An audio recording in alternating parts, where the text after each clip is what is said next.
Muy buenas para todos, mañanas, tardes, noches. Estamos aquí para aprender alguito y en este video vamos a estudiar por qué las poleas sin masa o poleas con masa despreciable tienen tensiones iguales de ambos lados de la cuerda que la rodea parcialmente, que la envuelve parcialmente. Entonces vamos a dibujar una polea cualquiera con su centro. Vamos a asociar un sistema de referencias X, Y, por si acaso, puede que no sea necesario. Vamos a dibujar la cuerda que la envuelve parcialmente.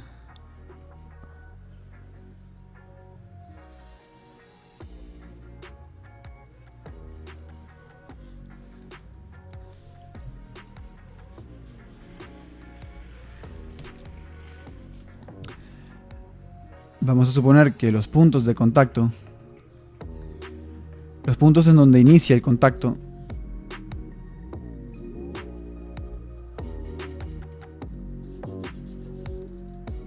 entre la polea y la cuerda son 1 y 2. Y supongamos que en el centro de la polea hay algún tipo de vinculación con tierra. Algún tipo de vínculo, hay algo que hace que alguna fuerza aplicada.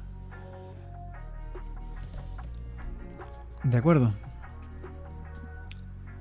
Puede ser una articulación plana, puede ser que haya una masa colgando del centro. Al final eso no va a importar, pero es importante aclarar que allí usualmente hay algo, usualmente hay una fuerza, que lo vamos a manifestar como dos fuerzas, una vertical y una horizontal. ¿De acuerdo? Entonces si hacemos el diagrama de cuerpo libre de la polea, sin asumir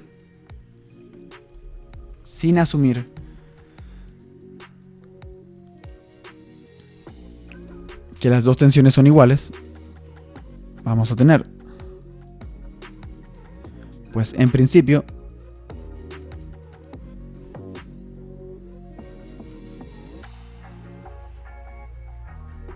el peso de la polea, vamos a plantearlo inicialmente, vamos a tener la tensión T1 actuando en dirección tangencial a la polea y a la cuerda en el punto de contacto 1. Vamos a tener la tensión T2 actuando de forma tangencial a la cuerda y a la polea en el punto de contacto 2. Eso es algo que hay que aclarar, que las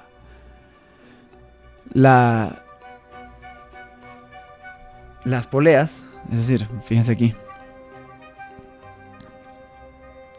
las tensiones en una polea circular son perpendiculares a la línea radial. ¿Por qué? Porque actúan en dirección tangencial.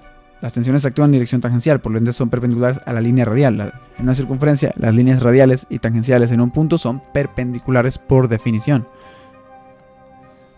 Entonces, aquí puedo plantear esto. Esta es la línea radial R1 de longitud R, siendo R el radio de la polea. Esta es la línea radial 2 que va a ser perpendicular a la tensión 2. Muy bien. Y por supuesto, en el punto O, como dije, van a haber unas fuerzas Fy y Fx generales actuando, que las puedo componer en una sola como F igual Fx en Y más Fy en J, donde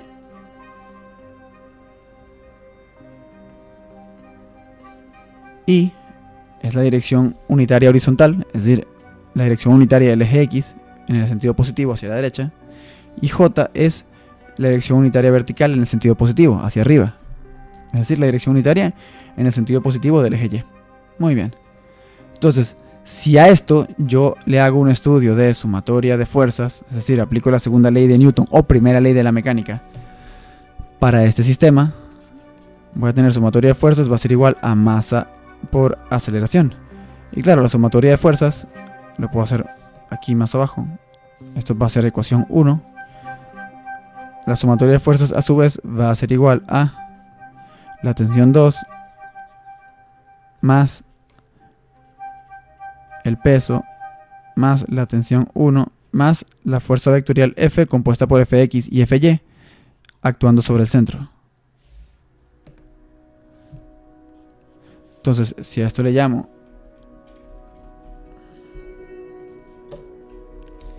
ecuación 2, puedo sustituir la ecuación 2 en la ecuación 1 para tener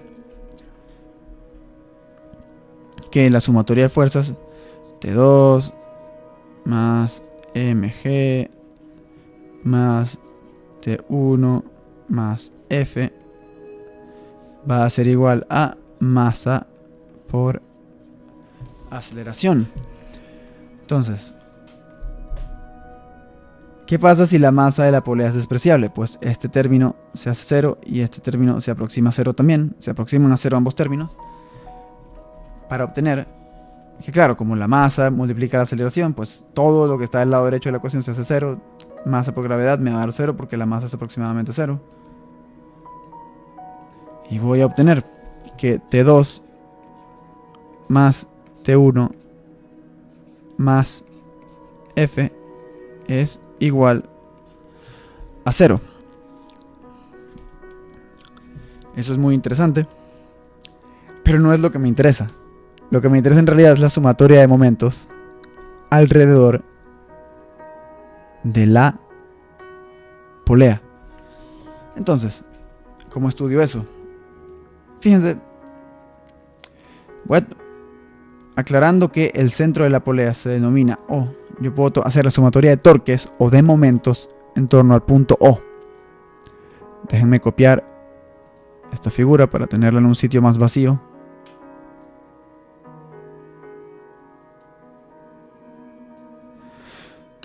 Muy bien.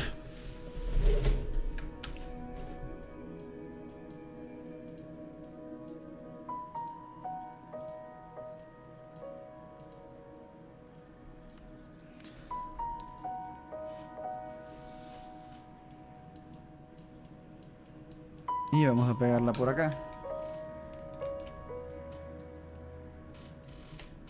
Muy bien.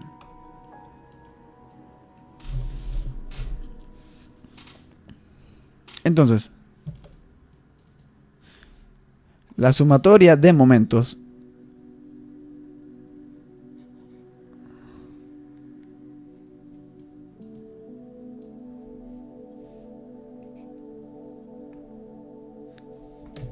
o de torques, según como ustedes las conozcan, va a ser igual a la sumatoria de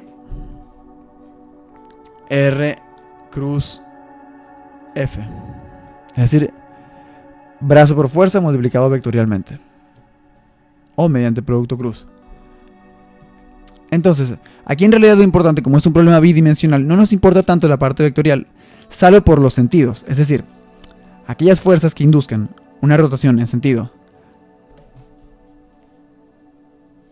Y disculpen, esto vamos a ponerlo de esta forma. Ay, ¿qué pasó?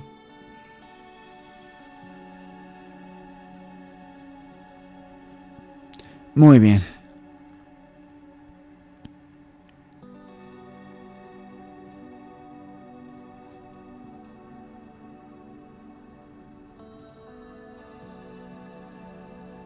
Aquellas fuerzas. Vamos a ponerlo así.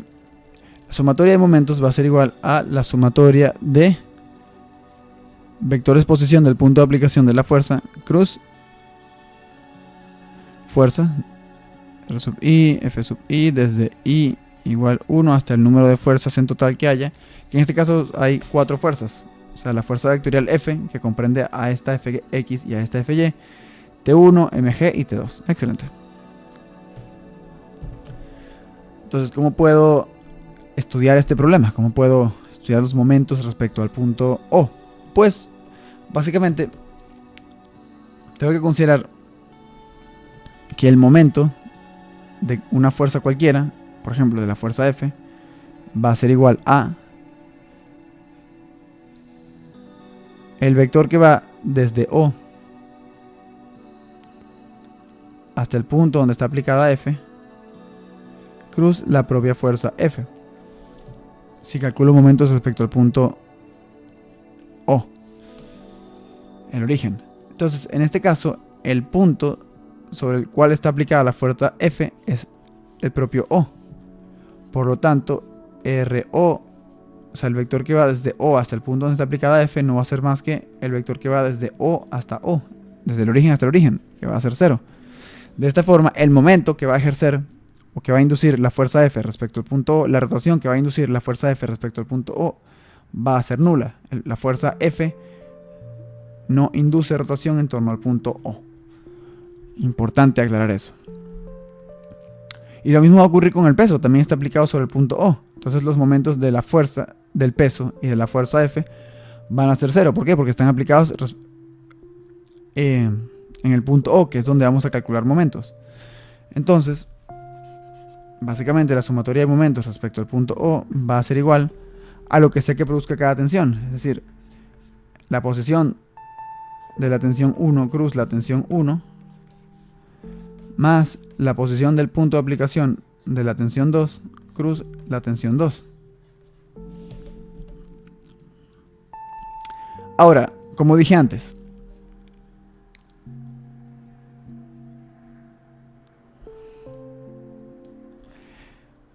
ustedes han de saber que la magnitud de un producto cruz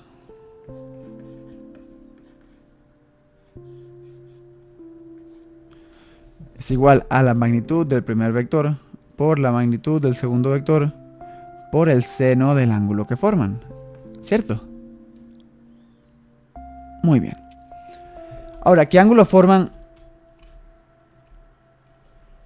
el vector R1? Vamos a llamar a esto vector R1. Vamos a llamar esto vector R2. ¿Qué ángulo forman el vector R1 y la tensión T1? Como dije antes, son perpendiculares porque R1 va en dirección en dirección radial y T1 va en dirección tangencial. Entonces, θ igual 90 grados, seno de θ igual 1. Entonces la magnitud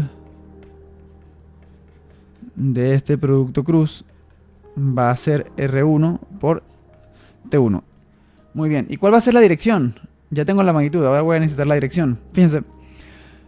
¿En qué dirección induce el giro la tensión T1? La tensión T1 induce un giro en sentido horario. El sentido horario se considera negativo. El sentido negativo del eje Z.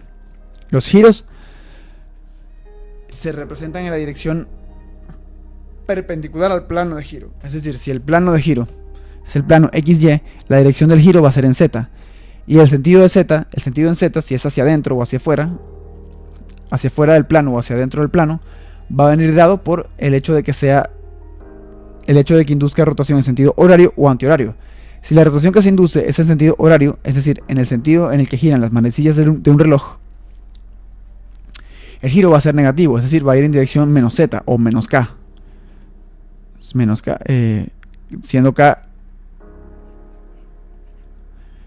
el sentido positivo unitario, el vector unitario que representa en el sentido positivo el eje Z, es decir, hacia afuera. Y si el giro es en sentido horario, como es por ejemplo el caso de la tensión T2, que induce un giro en sentido antihorario,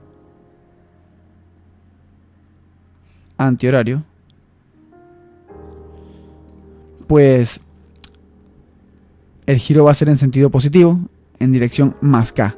Entonces, los giros, las fuerzas que induzcan giros respecto al punto O, en sentido horario, van a producir momentos en sentido menos K, en el sentido negativo del eje Z. Entonces, R1 cruz T1 es igual a R1 por T1 en menos K. Es decir, menos R1 T1 en K. Muy bien, excelente, me parece excelente. ¿Y quién es R1? Pues R1 no es más que la distancia entre el punto O y el punto 1, es decir, el radio de la polea. Y pues con R2 podemos hacer lo mismo. R2 y T2 son perpendiculares entre sí y el giro que se induce es en sentido antihorario positivo. Entonces esto va a ser R2 por T2 en K. R2 por T2 porque el seno del ángulo para R1, para R2 y T2 también va a ser 90 grados. O sea, el ángulo también va a ser 90 grados. Por lo cual van a ser perpendiculares, por lo cual el seno del ángulo va a ser 1, por lo cual el producto de su magnitud, por lo cual la magnitud del producto vectorial va a ser igual a el producto de las magnitudes individuales. Y el sentido va a ser K porque la tensión T2 induce un giro en sentido antihorario respecto al punto O.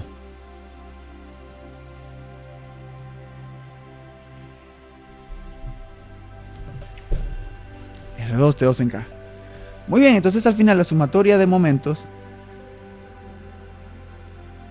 respecto al punto O va a ser igual a R2 por T2 en K menos R1. O bueno, vamos a hacerlo de manera más bonita. Vamos a hacerlo de manera más bonita. La sumatoria de momentos respecto al punto O va a ser los momentos generados en torno al punto O por el peso más los momentos generados respecto al punto O por la fuerza F más los momentos generados respecto al punto O por la tensión T1 más los momentos generados por la tensión T2 respecto al punto O por la tensión T2. Este es 0 porque el punto O, como dijimos, la fuerza mg está aplicada, el peso está aplicado sobre el punto O. Y encima la fuerza mg es 0 porque la masa es despreciable. Pero incluso si no fuera 0, el momento que induce respecto al punto O sería 0 porque el brazo, el punto de aplicación de la fuerza mg es el propio punto O. El mismo principio aplica para la fuerza F. Sin ser 0, necesariamente, al estar aplicada sobre el punto O, no tendrá ningún tipo de distancia o ningún tipo de brazo respecto al punto O, no tendrá palanca, por lo cual será 0 también. Y bueno, estos ya los sustituimos, entonces la sumatoria de momentos respecto al punto O. Pero claro, la sumatoria de momentos son los momentos hechos por todas las fuerzas, entonces para cada fuerza tengo que calcular los momentos. Ya cuando soy más diestro en esto, puedo decir que directamente estos son 0. Entonces esto va a ser 0 más 0 vectorial menos R T1 en K más R T2 en K. Porque claro, el radio R2 es también el propio radio de la polea. Aquí volviendo al momento de la tensión 2, el momento generado por la tensión 2. Muy bien. Entonces, excelente, ya tenemos que entonces que la sumatoria de momentos respecto al punto O es igual a R por T2 menos T1 en K. Excelente. Ahora, fíjense en algo. La sumatoria de fuerzas en general se concibe como la manera de estudiar la traslación de un cuerpo. La sumatoria de fuerzas es igual a masa por aceleración. La sumatoria de momentos se concibe, por otra parte, como la manera de estudiar la rotación de un cuerpo rígido. Entonces, al igual que esto, al igual que la sumatoria de fuerzas es igual a masa por aceleración, la sumatoria de momentos se asocia a la inercia del cuerpo por su aceleración angular.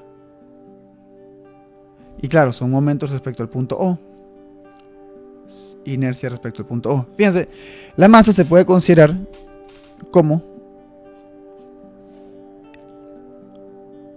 la inercia o la resistencia que presenta el cuerpo a los movimientos de traslación. Y Y el tensor de inercias, compuesto por distintos momentos de inercia, se puede concebir como la resistencia que presenta el cuerpo a la rotación. Entonces, vamos a tener inercia, resistencia a la traslación multiplicado por la aceleración traslacional, por así decirlo, a la aceleración lineal, y el sumatorio de momentos va a ser igual al producto de la resistencia a la rotación por la aceleración rotacional o la aceleración angular.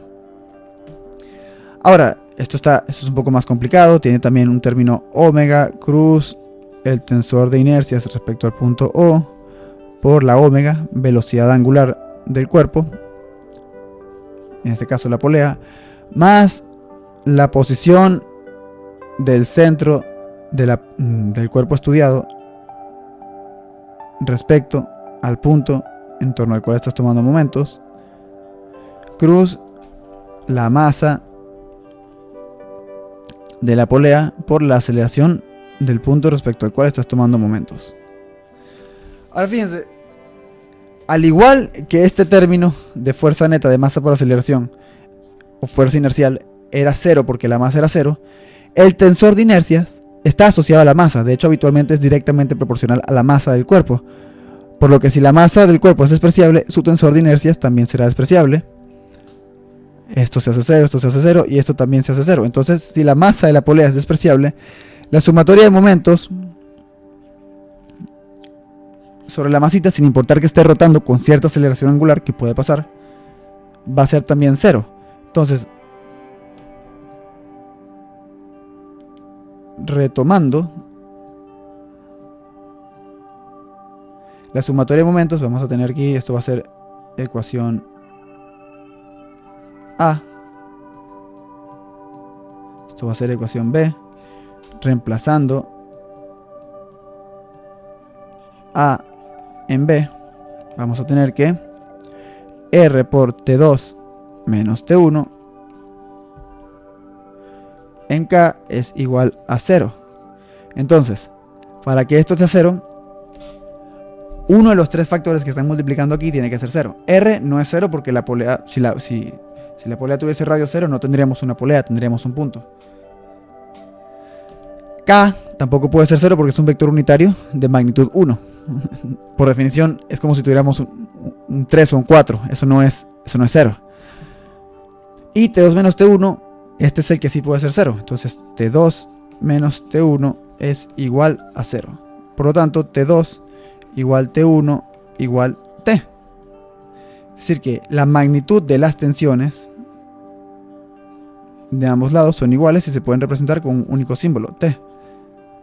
Y claro, ya después podemos volver aquí a poner la fuerza F, Fy, Fx y el peso, que bueno, el peso ya dijimos que era 0 porque la masa era despreciable.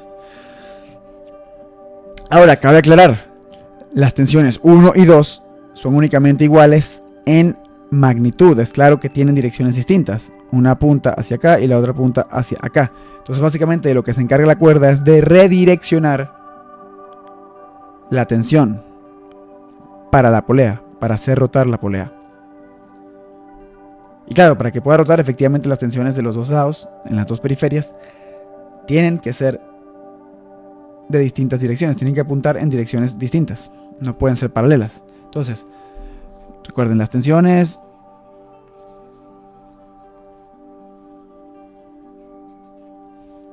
son iguales solo en magnitud.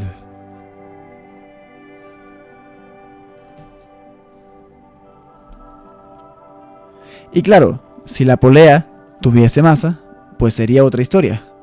¿Por qué? Porque si la polea tuviese masa, su tensor de inercia respecto al punto O, en la mayoría de los casos, no sería 0. Entonces, estos tres términos, que son los momentos inerciales, no confundir con momentos de inercia, o sea, es decir, es el resultado del momento neto, no sería 0. Entonces, la relación entre las tensiones sería distinta. Pero eso ya quedará para otro futuro caso, otro futuro video. Entonces, en lo que a este video respecta, considero que ya estamos listos, que ya está terminado.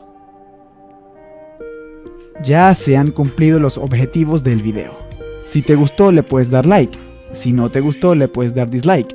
Si tienes alguna duda, idea, palabra de agradecimiento o de desagradecimiento, puedes hacérmelas llegar en la caja de comentarios. Si te gustó el contenido del video y además su estilo, y te gustaría ver más como este, te invito a suscribirte y a activar la campana. Si te interesa que este video le llegue a más gente, puedes compartirlo en tus redes sociales. Creo que eso me ayudaría bastante. Muchas gracias por tu tiempo y por tu atención. Estuvimos aquí para aprender alguito y espero que lo hayamos logrado.